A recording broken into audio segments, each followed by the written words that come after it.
درود به همه دوستان. خب ما میخوایم ببینیم که یه موتورسیکلت رو چجوری میتونیم از ایران خارج کنیم.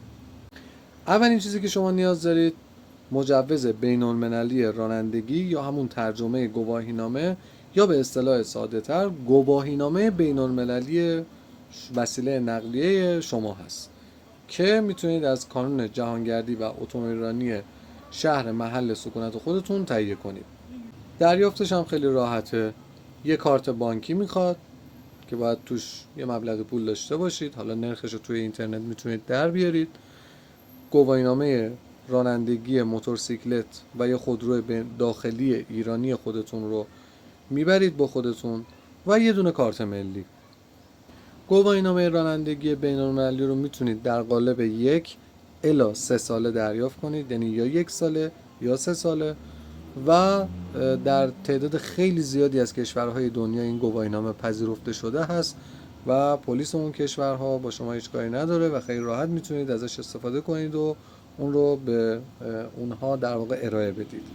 من چون هم گواهینامه موتورسیکلت و هم در واقع خودروی سواری رو در ایران داشتم، ترجیح دادم که هر دو تا تیکش رو برای من لحاظ کنه که هم بتونم موتورسیکلت و هم خودرو در کشور دیگه خارج از ایران سوار شم و اون رو گرفتم. مرحله بعدی مراجعه به واحد کابوتاژ گمرک شهر محل سکونتتون هست که من این کار رو در تهران انجام دادم.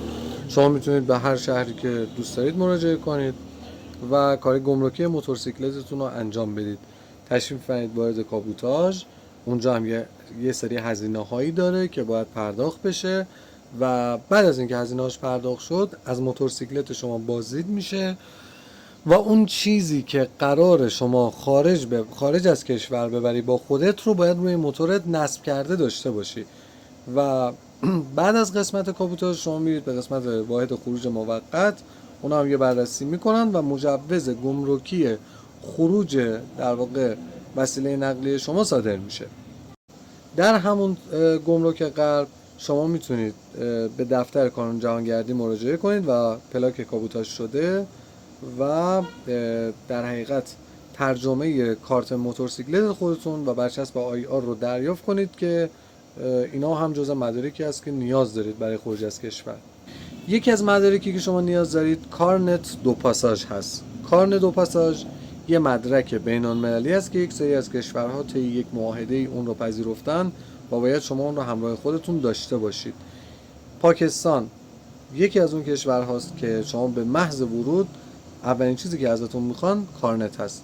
این چیزی که در تصویر میبینید در واقع دفترچه کارنت دو پاساژ موتورسیکلتی هست که بنده دریافت کردم برای موتورسیکلتم و جزء ضروری ترین چیز هست برای ورود به کشور پاکستان. چیز دیگه ای که در نهایت شما نیاز دارید ویزای پاکستان هست. شما میتونید یه ویزای توریستی 30 روزه دریافت کنید که فکر میکنم برای سفر به پاکستان کافی باشه و با مراجعه به سفارت جمهوری اسلامی پاکستان در تهران میتونید اون رو دریافت کنید. دریافت ویزای پاکستان هم برای 2 نفر ما یه چیز در حدود $90 هزینه داشت که البته این هزینه باید الکترونیکی پرداخت بشه.